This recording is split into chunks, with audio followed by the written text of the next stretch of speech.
So as the lights go out now, you haven't lost a picture. The searchlights here in this marquee tent in the middle of Paris, the most bizarre setting that I've ever seen for a World Championship fight, awaits the entry of the second gladiator, Carlos Monzon.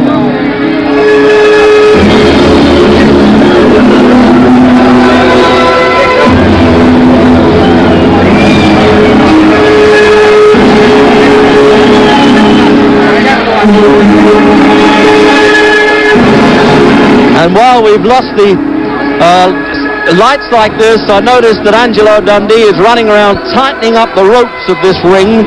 He obviously wants Napoles to use them in a sort of catapult fashion to get back at the middleweight champion.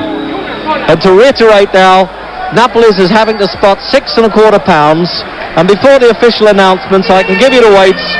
It is 153 1/4 for Napoles against 159 1/2 for Monzon.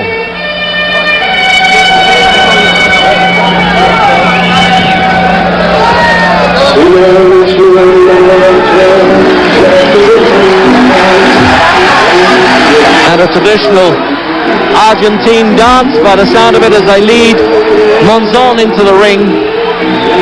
If we can spot him here under this searchlight, a crowded 10,000 crowd under this giant circus marquee. This is really all happening in the big top tonight. Believe me, this is where it's all at. It's rare in these days of boxing that you can get a natural match between two great world champions, welterweight and middleweight.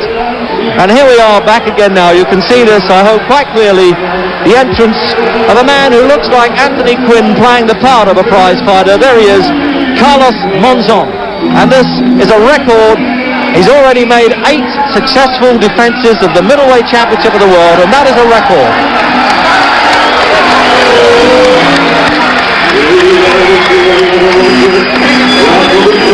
Now that isn't his name, that's always carrying some kind of commercial. They never miss a trick, these fellas. So they're lining up now for this rather tense moment when the anthems are played. And although Napoles was born in Cuba, he always has the Mexican anthem because he is now a Mexican citizen, and it would seem one of the proudest of their citizens. I'll introduce you all in a minute because it's too early. We might not get in the air yet.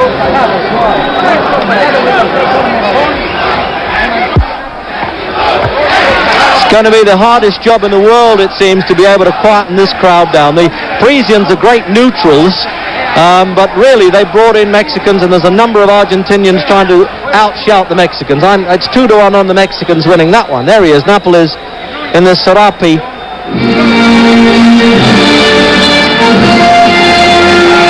So bear with us, please, for the playing of the anthems.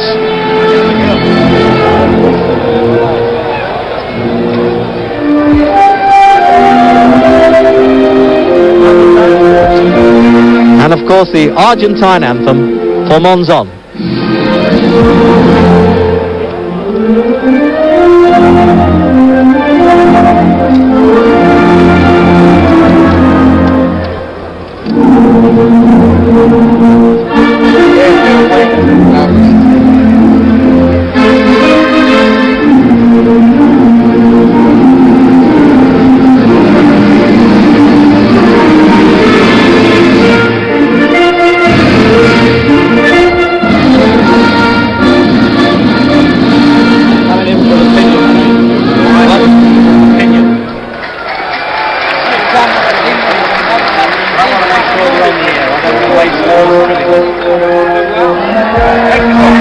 And of course the Mexican anthem then for Napoles. And a vocal support here at ringside for that anthem.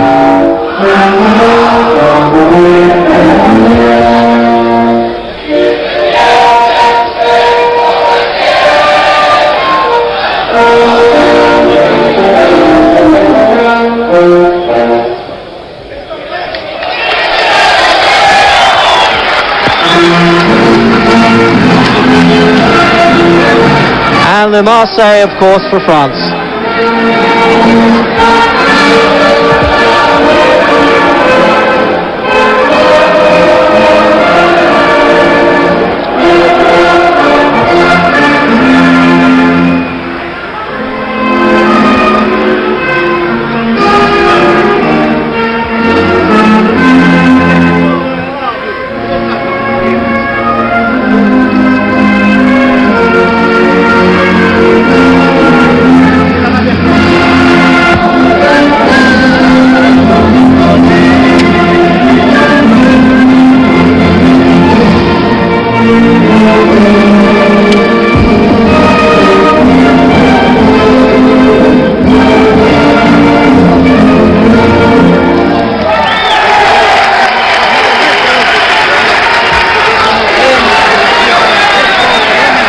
Well, that's it. The fight trimmings are over, and we're getting down to the important stuff now as the seconds come in. It's almost like a duel as they're selecting the weapons there. They're British-made gloves, I think. Yes, they are. 8-ounce gloves, and they look like British. It doesn't matter anyway. They're going to hit one another whatever way they're wearing. And it's Angelo Dundee and Tito Lectori, the promoter from Argentine, selecting the gloves to make sure nobody's just slipped a horseshoe in there to give them a bit of help. Delivered, of course, by the French Boxing Federation, who keep a watchdog on the corners of both men. And again, usual introductions of former European champions and reigning champions.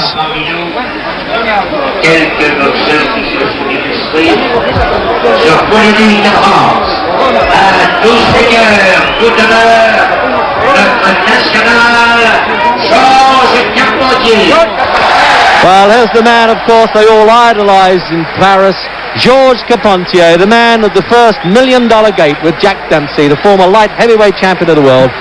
But I don't think he's going to make it to the ring, as he knows. It's probably too much of a drag. He just recently celebrated, I think, his 80th birthday.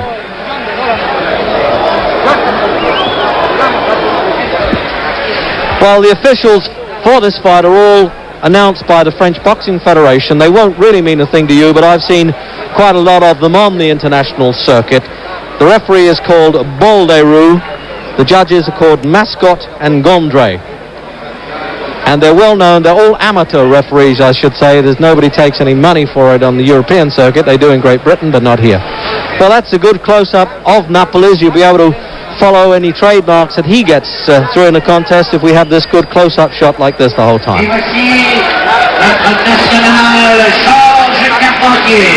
Yes, he's made it in the ring. I'm glad to see that. What a fine figure of a man. He still looks the matinee idol there, Georges Carpentier.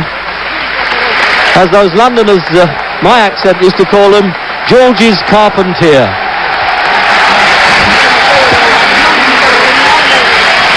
And you can see Ryan O'Neill, the actor, was among those applauding in the ringside there.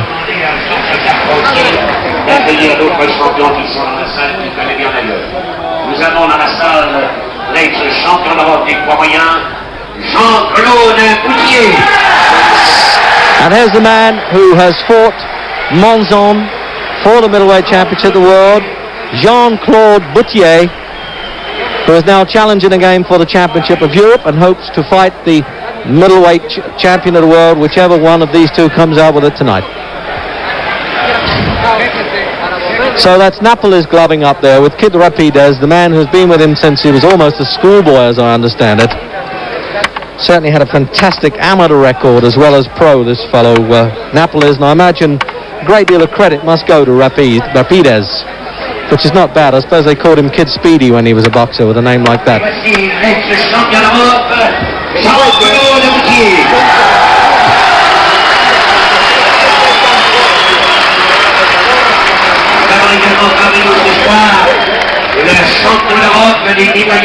That's Jean-Claude Boutier.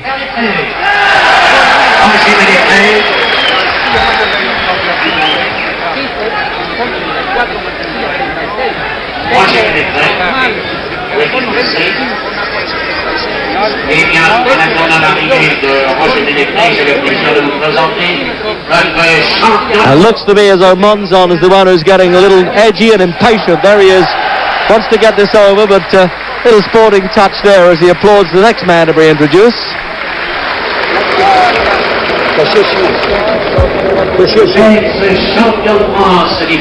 Jacques Kashishin, he's a Turk come Armenian.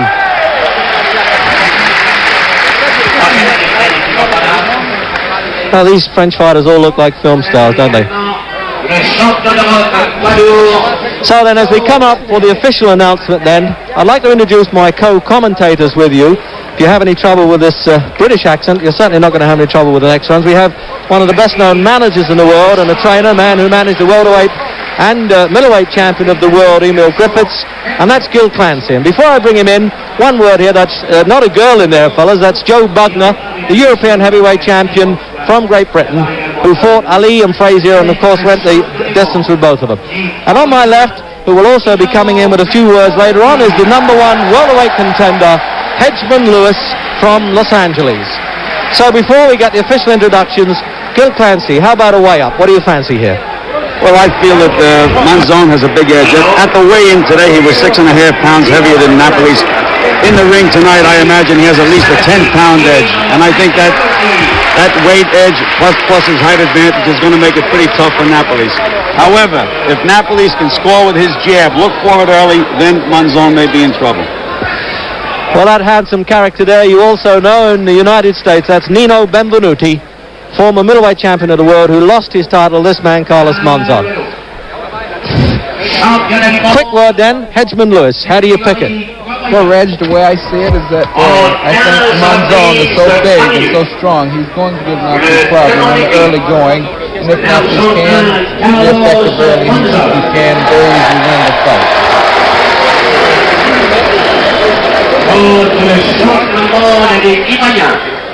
Le Mexicain José Napoles. So there it is, to recap on those weights in kilos, it's 69,510 against 72,330. That's 153 1/4 to Napoles, 159 1/2 to MONZON. So he's giving away 6 1/4 pounds. And in British stones, it's 10 stone 13 1/4 against MONZON's 11 stone 5 1/2. Tito Lectori in the corner there, famous promoter in the Argentine, massaging MONZON. And over in Napoles' corner there, you'll see the man I keep mentioning, Rapides, and of course here he is, Angelo Dundee, the reliable cut man with the Ali stable. So you're welcome now again to this super fight.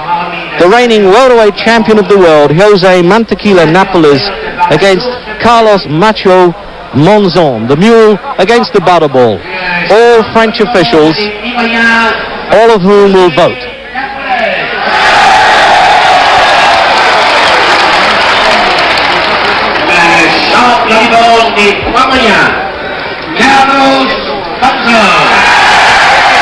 Well, it's pretty obvious to me that Napoles' welterweight days really should be over. Welterweight 147 pounds limit, and he's come in at 153 1/4. So that looks as though it could be over. He really needs to capture this middleweight championship now. This is a dramatic moment for both of them under this tremendous marquee promoted by the European film star Alain Delon. And here we go then for the first round. MONZON, the tall fellow, and this dusky-skinned Cuban, now the Mexican Napoles. Scheduled for the uninitiated for 15 3-minute rounds, and the referee, Monsieur Balderou of Paris. And we'd like to welcome you at our theatres right across the country, and of course in Canada.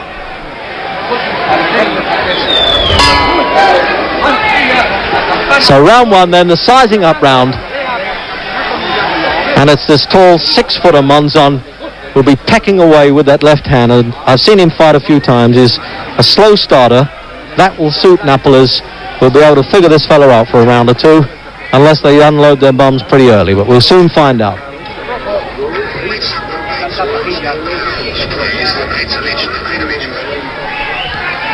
Just to recap then, the weight in pounds, 153 1/4 to Napoles, 159 1/2 to MONZON.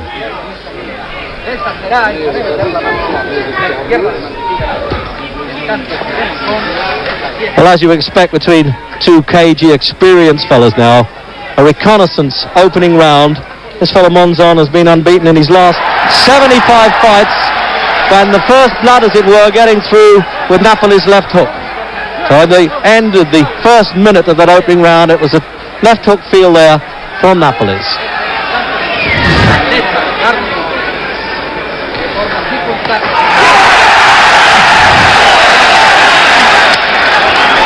And MONZON does take a good shot, so he's really got to catch him right. Two of the best record fighters of all time you're watching. Monzon, 94 fights, lost only 3, all on points, and he's unbeaten, and he's lost 74 fights in the last 10 years.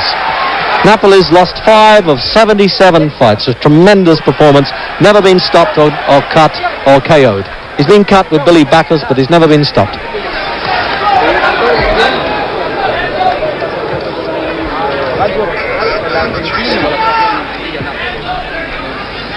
So midway then, in the opening round, we're still really enjoying this tremendous atmosphere under the big top here in Paris. Fantastic atmosphere it really is. They've crowded them in here in a setting that's never been seen before for a battle between two world champions.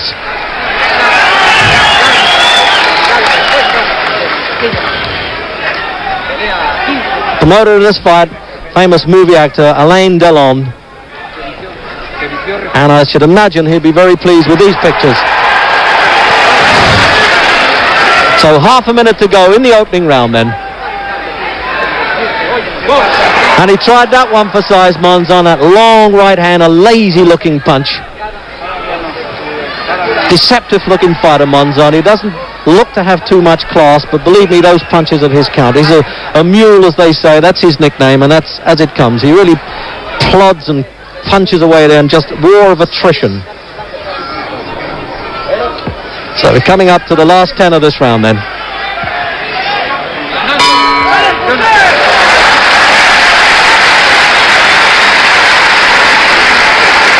So then at the end of the first round, not too much action, but let's see how Gil Clancy looked at that one. Well, I felt that the Napoles looked very confident. He was putting a lot of pressure on Monzon, and Monzon seemed very tight.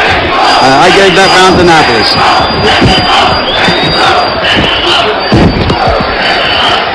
Hedgeman, and how did you see it? Hedgeman Lewis. I saw it basically the same way, although Napoles was missing some of his bigger shots. His left hook was missing. Monzon is the type of fighter that's always pulling back, so he's going to be a problem in that sense because of the height and the weight difference. All right, then let's recap on those records. Napoles lost only 5 of 77 fights, all 3 on points, 2 by cuts, never been knocked out. Held a championship for longer than we care to talk about. He's had 12 championship fights. Monzon, 94 fights, lost 3. He's unbeaten in his last 75, and he's made 8 successful defenses of the middleweight championship, a record. So into round 2.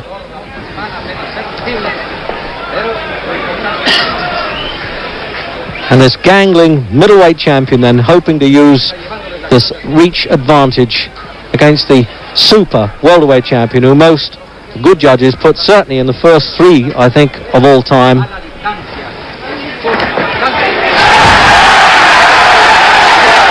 And Napoles getting to work with those combination punches early on now. He's ducking inside Monzon's lead.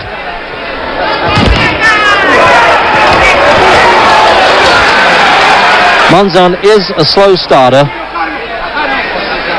but as a good stamina fighter, has looked very good in the latter part of the fights that I've seen him in.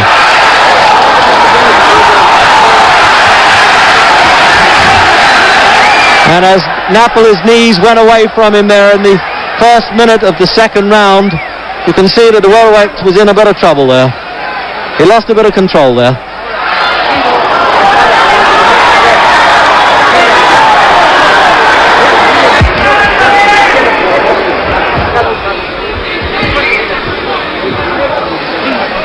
But I like the way Napoles has moved back in, trying to take the play away from Monzon. This, it seems to me, is living up to all expectations of a double champion fight. What a good left jab, that one.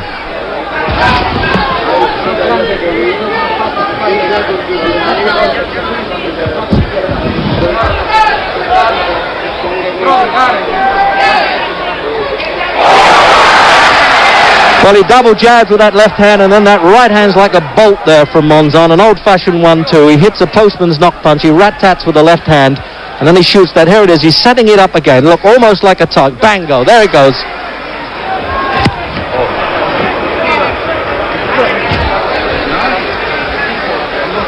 So under a minute to go then in round 2.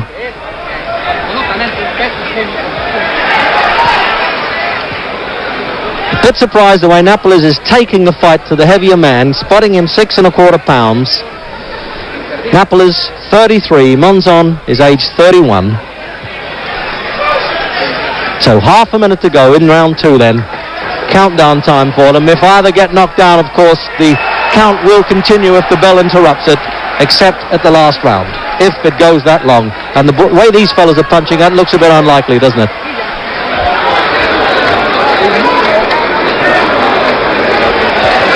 The referee's doing it. It's an easy fight to referee, of course, but he's doing a good job so far. He's staying well away from it. As we come up then, 5, 4, 3 into the last round. The seconds are putting the stalls into the ring. The end of the second round. And what a good round that was.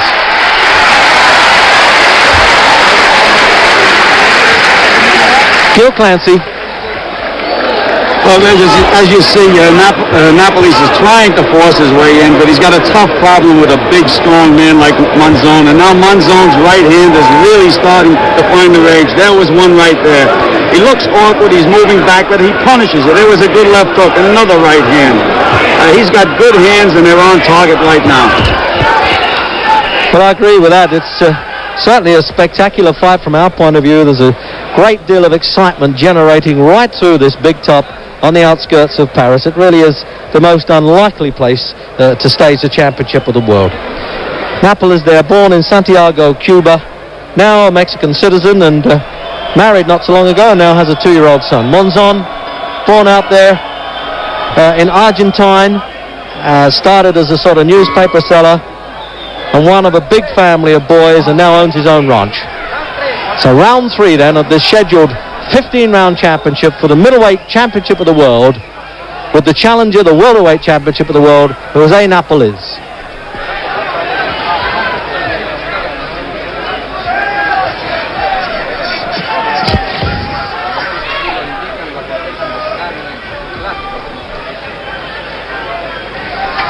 This certainly suits Monzon for Napoles to walk in rather square stanced, but on the other hand, if he's got to get inside that guard, there's no use him standing off. He's going to be hit by the longer punches. He's got to duck inside. He's looking to do that a bit now. Obviously, the corner have worked on him to get inside and work to the body the whole time. But this is one of the most durable middleweights you'll ever see. He holds the record for middleweight defenses. He's already made his name in the record book. There will be a lot of people saying, well, he wouldn't have beaten Robinson or Zale or those sort of people. But this fellow gets by, believe me. He doesn't look the part, but he manages. He even defeated my co-commentator's manager a couple of times, Emil Griffiths, although I'm sure later the Gil Clancy would tell us he was a bit lucky, but we'll wait for that in a minute.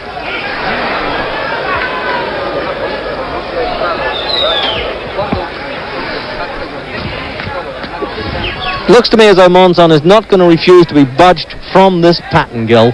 He wants to stand there and hold the ring the whole time and use the left jab. Yes, Napoles really has to take chances. He has to reach, and now when he is getting inside, Monzon is just able to push him off. He's so much bigger and stronger.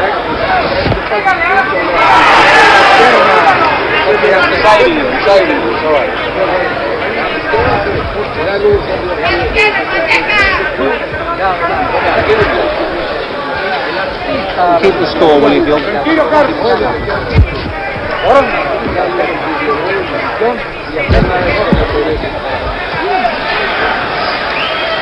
Crude but effective, you could say there, Monzon. There's about a minute to go in this round, but that's the way to double up that left hook. Napoles has got the right idea there. He's got to get over the top of that left lead. And he does it. He shoots a right hand punch over the top of the left lead and then tries to double up with the left hook. I know that's a bit technical, but if you can keep your eye on that. Certainly Monzon isn't keeping his eye on it all the time. He's getting tagged with it. There again.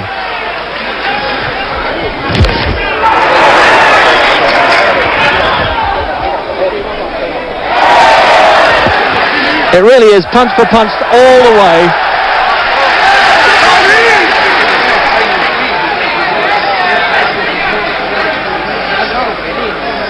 We're coming up then to the last part of this round. Referee Balderou of France keeping well away from these two, and well he might. They really know their business. So the end of round 3.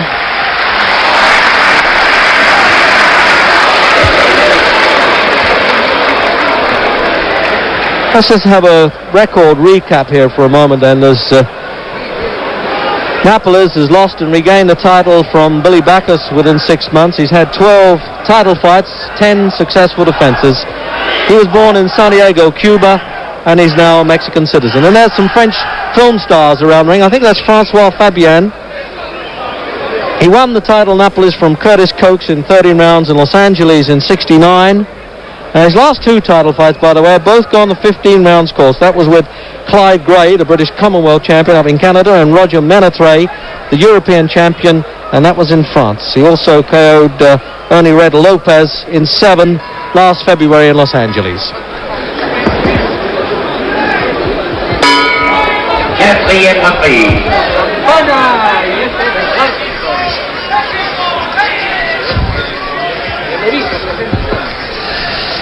So into round 4 then, and again to you, if you happen to be late joining us, welcome to all the cinemas throughout the United States and in Canada for this super battle of champions, the world middleweight champion Carlos Monzon from Argentine, Jose Napoles from Mexico.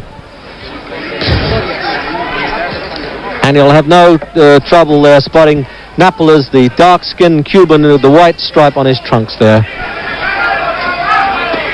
And he's taking the fight the whole time now to Monzon. So now, how do you pick it at this stage now, Gil Clancy?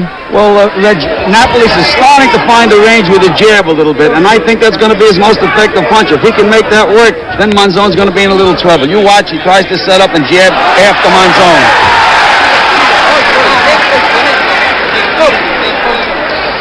Well, there's one thing, Gil, you can be sure. This fellow Napoles has got the gift of the jab.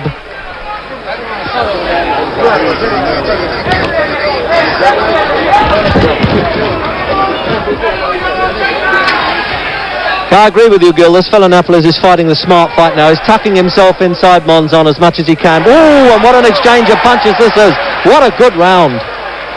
Round 4. Well, following on the Ali Frazier fight, I didn't think we could get one to match it, but this is matching it in class, craft, strength, everything. These fellows really have it, don't they? There's nothing phony about these two.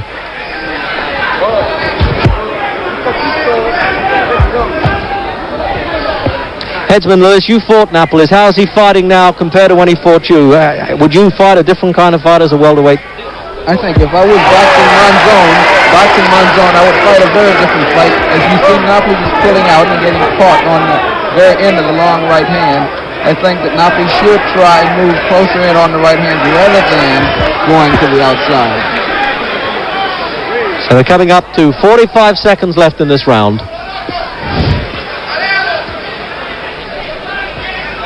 What a good battle of wits this is the whole time. They're trying to match each other for brain as well as brawn, and he's still tagging Napoles with that right hand a bit, Monzon. It looks a lazy thing, as though he's a bit scared to throw it. He's had a bit of arthritic trouble of the knuckles of his right hand, but seemed to be carrying enough weight with that one. Very deceptive looking puncher, as Emil Griffiths can tell you.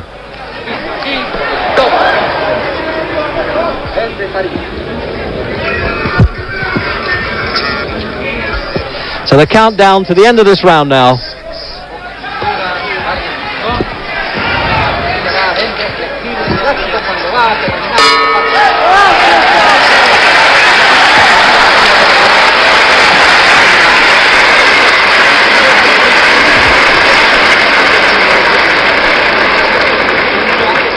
So let's have a recap there of these two great fighters. As I said, Napoles is 33, Monzon here 31. 8 successful defenses of the middleweight championship. 6 of those have been in Europe. In Argentine, he defeated Benny Briscoe of America and Emil Griffiths of the Virgin Islands, and now of America, of course. And he twice fought Jean-Claude Boutier in Paris. He took the championship away from Nino Benvenuti and beat him in 3 rounds in a return in Monte Carlo. I saw him fight Denny Moya, another American fighter, in Rome, and stopped him too. Twice defeated Griffiths, won in the 14th round in Buenos Aires in 71, and outpointed Griffiths at Monte Carlo last June. Well, I don't think records and statistics mean much now, because this is all what's happening right here and now. So round 5 then. Carlos Monzon, skating, almost looking like a skater, this tall fellow who reminds me, I would have thought, of actor Anthony Quinn playing the part of a young prize fighter, doesn't he? He really is a swarthy, handsome guy, really a tough bull of the pampas, who's fought his way out of poverty, and he's found out that the quickest way from poverty to plenty is in the prize ring. But the relaxed style of Napoles, a man who puts him, I think, among the all-time greats in this division, up there with Sugar Ray Robinson, and I have to say Elmer Griffiths, who you know who's sitting next to me.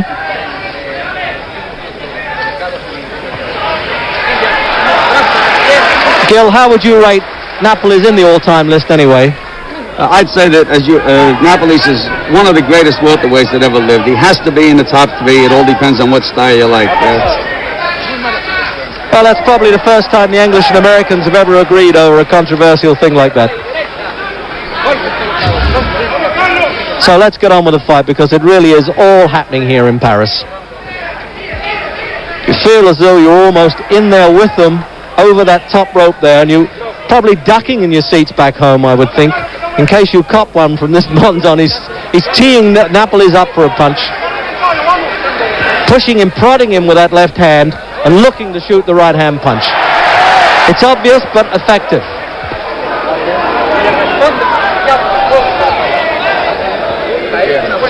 And Napoles is first to show blood. He looks as though he's cut around the right eye. It's difficult to tell whether it's superficial or not at this stage.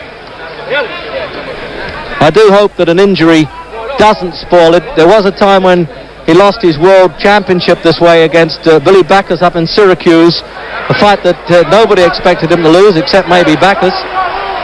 But he regained that championship with a minute to go in the 5th round now, and he's in a bit of trouble, Napoles, there's no doubt about it.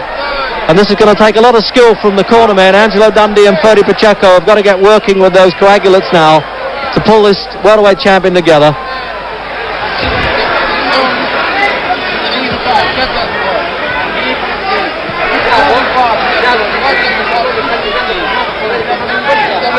I said Monzon was a slow starter, and I was right. He's opening up a lot more in this round than he was at the start, and he's tagging Napoles. He's got Napoles in a lot of trouble. Where he wants to, he's hardly missing with a punch, and Napoles bravely tried to battle it out with him there, but it looks as though he may club him down. He may not have enough time in this round to do it. What an effective show this is from the middleweight champion Monzon. But we're getting to the countdown at the end of the 5th round. No, then the bell has saved Napoles.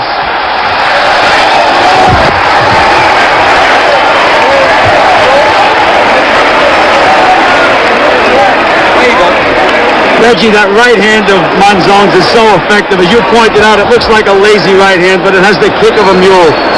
So far, it's managed to fool every fighter that he's ever fought. There it is, right in there. There goes another one. That right hand is just beautiful. And as I say, his hands are so accurate.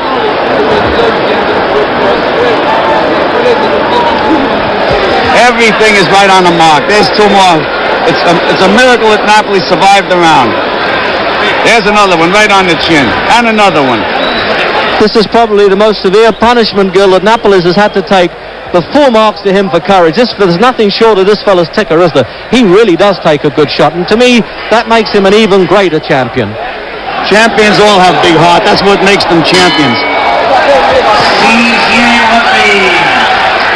So after that slow motion, back to the double speed then in round 6, and we'll see what effect that punishment in round 5 had on Napoles. Really was in trouble there. Now, can he ride this storm? This now has got to be the big thing for the welterweight champion. This adage about the little one can't beat the big one in the fight game looks at this stage of the fight as though that could be right.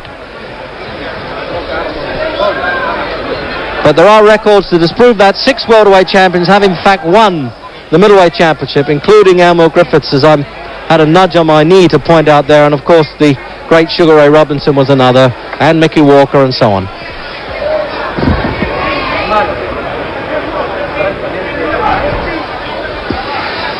You think Napoles might get on his bike a bit here and move around and try and get out of trouble a little, but it doesn't look as though he's got the legs to do it, does it, at 33 at the moment, with a minute gone then in round 6.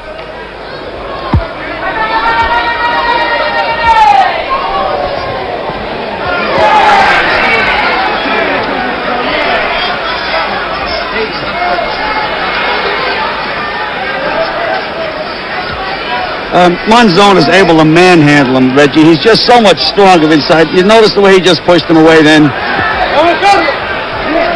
Yeah, 6.5 pounds or 6.25 pounds really does make a difference at this level of weight.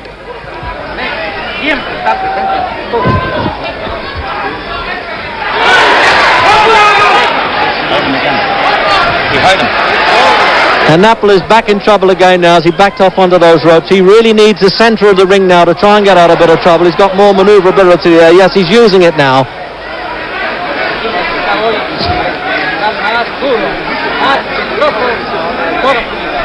One wonders if Napoles was defeated here, whether this would be the end of him, whether he could get back to that welterweight division, having gone up from 147 to 153.25 to this fight. It's hardly likely, I would have thought, that he can get back to 147 and still be a force as a fighter. Look at the effective punching of this man, Monzon. He does not miss with one, does he? Oh, he really teed Napoles up for that one. It was almost like a golf shot off the first tee. He looked as though he got his driver out and said, well, here it comes, right down the middle. He has Napoles backing up now, which is a bad thing for Napoles.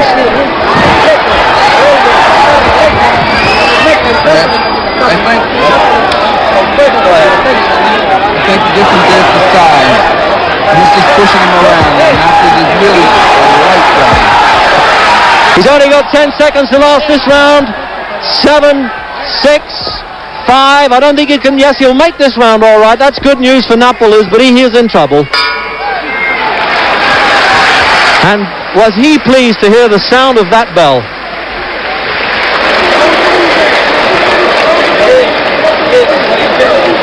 Reggie, I'd like to point out that Angelo Dundee did a beautiful job on that cut. Now we see in slow motion. Watch the accuracy of this man's hands.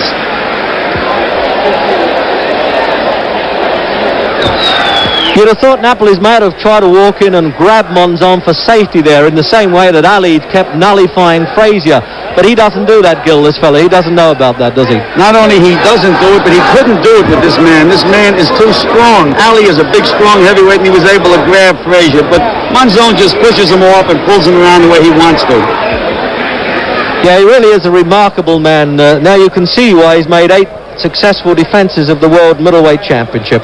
And they're using this 60 seconds in this corner now, almost like surgeons. They've got to pull this man together, give him every bit of spirit that they can give him, and send him off that stool with some hope. No, it looks like Angelo Dundee will not let him come out. At the start of round 7, Angelo Dundee will not let Napoles come out.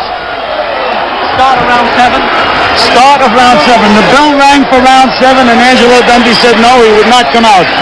And they've gone crazy in there, as you can see in the Argentine's corner, as Monzon has really made Napoles quit in the corner. They're going crazy in the ring, as one would expect. This is a tremendous performance by Carlos Monzon. Sheer strength, accuracy of punch of this big, handsome brute of a fighter, nothing short of that. As he talks to his folks back home there in Argentine, he has retained the world middleweight champion for the 9th time, and there you see it in fast speed again in that round. It looks as though they've even speeded up a little, I think. Back to slow motion or not. No, there you are. Close up the man who's defended the championship almost without a blemish there. Certainly he's had to sweat a little bit. He's had a little sweat there to keep it going. He thought that Napoles may use his guile a little bit more than he could. But this fella's sheer strength with that chopping right hand, almost like a tomahawk, I would have thought, cut poor Napoles down to size. And I've always been a great admirer of Jose Napoles, and any man that can do that to him must be a good champion of the world. Gil? See those punches, those punishing punches. Well, this is another successful defense for Carlos Monzon. Now, I guess the only fighter in the future for him is Rodrigo Valdez.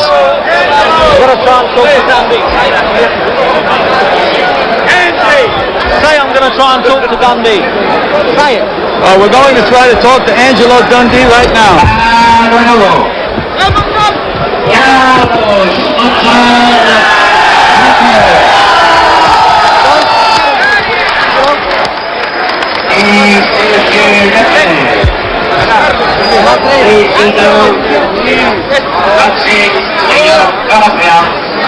Inoltre il messaggio del sciocco di moda Carlos Monzon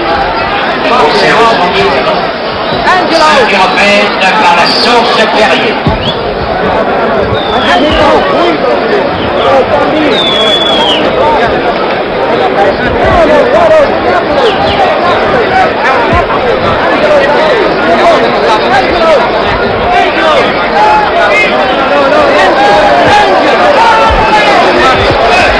Okay, cut it, right?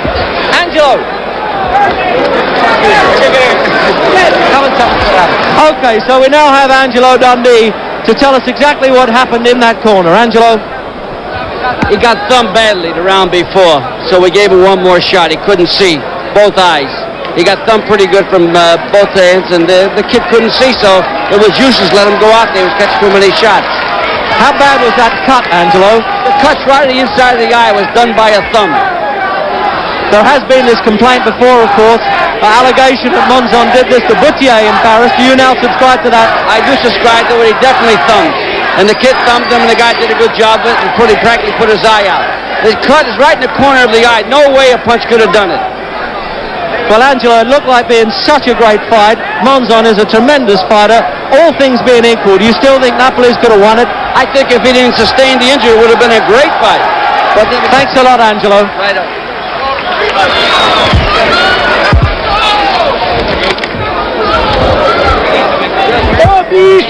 Come on. I'm going to sit down.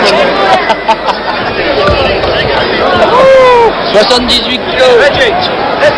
All right.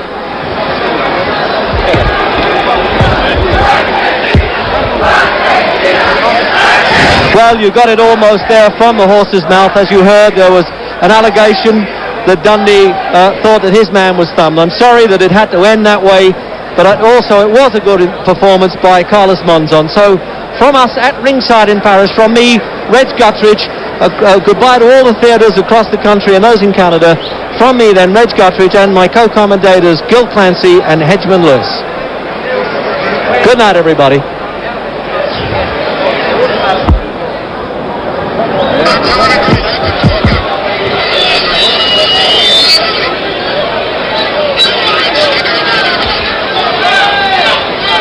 Don't talk. You hear what he said? You hear what he said? Okay, that's a wrap, everybody. That's the wrap. Lovely, fellas.